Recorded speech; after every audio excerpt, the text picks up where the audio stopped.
Hello and welcome to the Capitol Report on NTD Television. I'm Steve Lance. Biden visiting Arizona for the first time as president. While he touts manufacturing gains, he's also getting backlash for not visiting the southern border. NTD's Iris Tao brings us more. Biden's in Arizona today visiting a massive chip plant being built by Taiwan Semiconductor Manufacturing Company, or TSMC. The chip giant has just announced its plan to expand its investment in Arizona to $40 billion, making it the largest foreign investment in the state's history. As we see here in Phoenix, the United States is a top destination for companies across the globe looking to make investments because we have a world-class, highly skilled, committed workforce. Biden highlights the investment as proof that America is starting to bring back manufacturing jobs from overseas. And the White House has been touting new investments like this as a direct result of Biden's policies, including the CHIPS Act. But Biden, while highlighting new chip manufacturing, said this today. We'll construct a second fab here in Phoenix to build chips, the 3 nano chips, the 3 nano chip. Chips that are 3 nano, and you know what I'm saying. Nano, no, I don't know.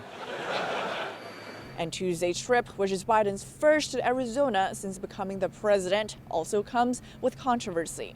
Republicans have been urging Biden to visit the border firsthand, but Biden today brushed off a question on that topic before leaving for the border state.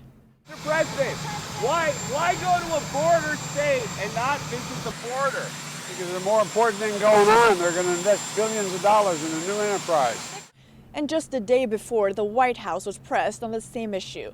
But the press secretary fired back by saying calls for Biden to visit the border are, quote, political stunts.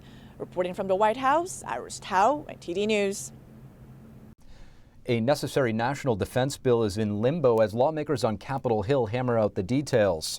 Democrats aiming to attach non-defense language and Republicans trying to squash the military vaccine mandates.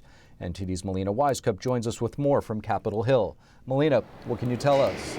This defense bill, called the National Defense Authorization Act, is a yearly bill that Congress passes that sets policy and budget for defense agencies. Congress is really behind getting this done for year 2023, but lawmakers have agreed on a top-line number of $850 billion, which is about $45 billion over what President Biden requested. But while lawmakers have agreed on that top-line number, there are still other negotiations that are holding up this process, such as whether or not to repeal vaccine mandates for military members. This is something Republicans are pushing for strongly in both the House and the Senate, with several Senate Republicans saying that they would block the advancement of the NDAA if they did not get a vote on this. Senator Rick Scott today telling reporters this is still a priority. We need to have a provision that says that the Biden administration cannot continue to require the COVID vaccine, and if you've been kicked out, you ought to be reinstated. But notably, Senate Minority Leader Mitch McConnell did not mention this vaccine mandate at all. And the White House just yesterday clarified that President Biden opposes this effort by Senate Republicans, saying that he would prefer to keep this mandate in place.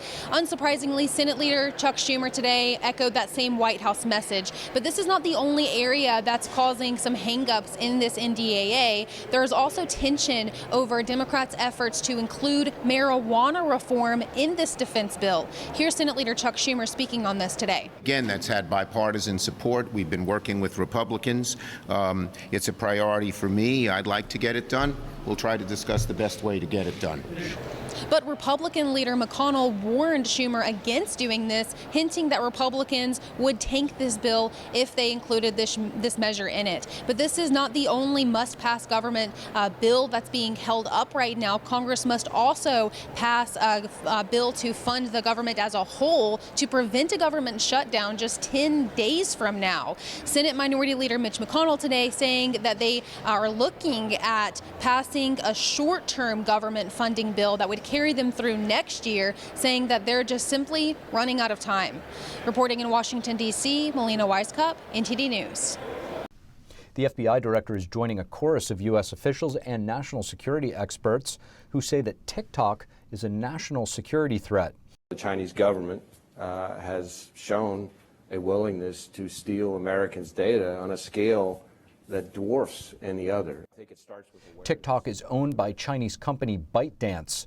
FBI Director Christopher Wray said that the video sharing app is collecting data from U.S. users for spying purposes. He said that the app could gain access to your device through software. He also warns that the Chinese regime could manipulate content on the app with its recommendation algorithm. All of these things are in the hands of a government that doesn't share our values. And experts are recommending you think twice before downloading TikTok.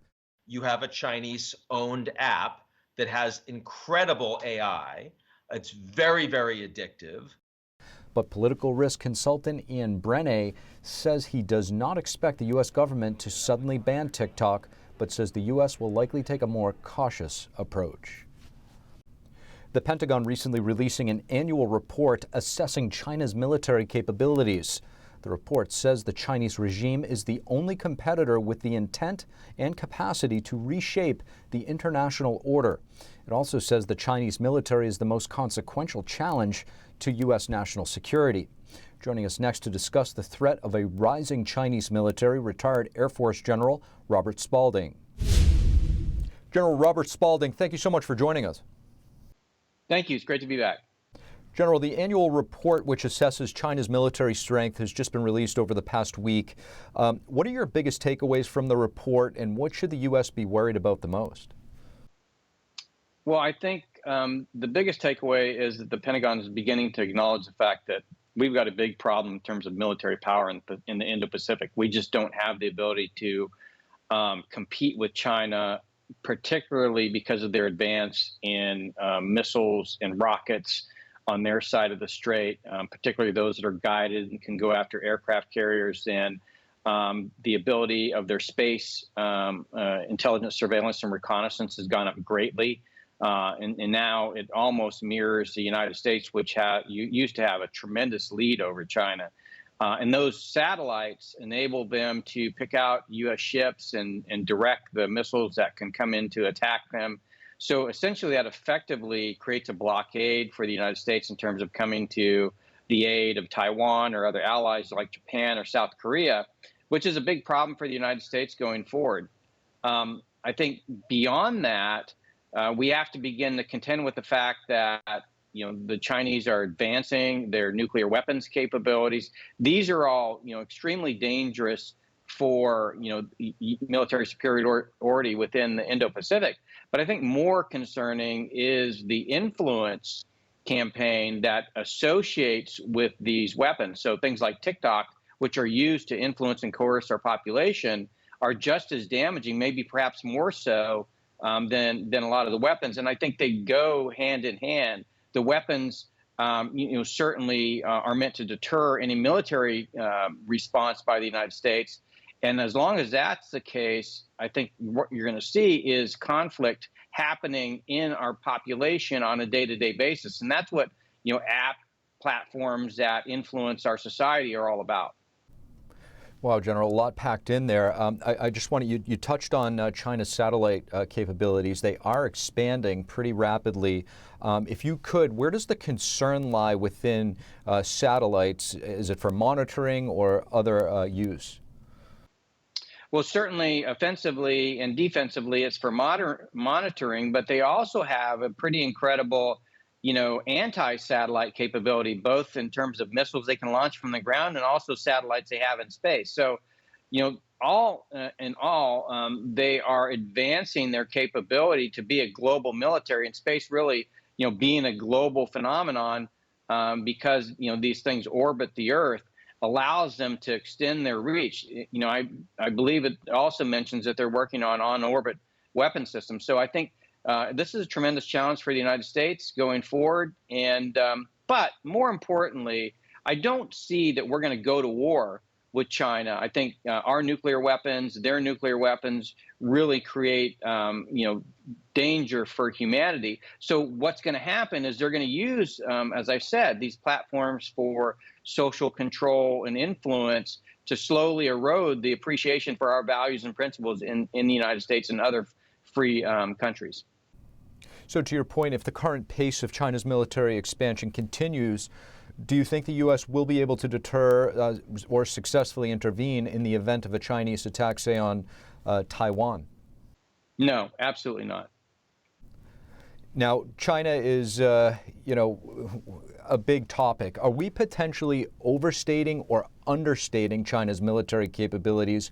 How much do we actually know, given the fact that China is still very much a closed society in terms of being a security state? Well, I think we underplay it because we tend to call them a near peer. That's the term frequently used by the military. We don't want to acknowledge that they're superior to us. I think it's a political red herring, and so nobody brings it up. We want to keep it sounding like, hey, the United States is dominant, and what that does is it prevents us from actually making the force changes that we would need to actually compete on a peer-to-peer basis with China. Think of it like this. During the Cold War, we had the missile race. And now we have the hypersonics race, except when we say things like China's a near peer, that forces us to not think about the fact that they're actually more capable than us in hypersonics. So are the Russians. And so we're not actually making the investments to begin to meet that threat at the same level. General Robert Spalding, thank you so much for joining us. Thank you.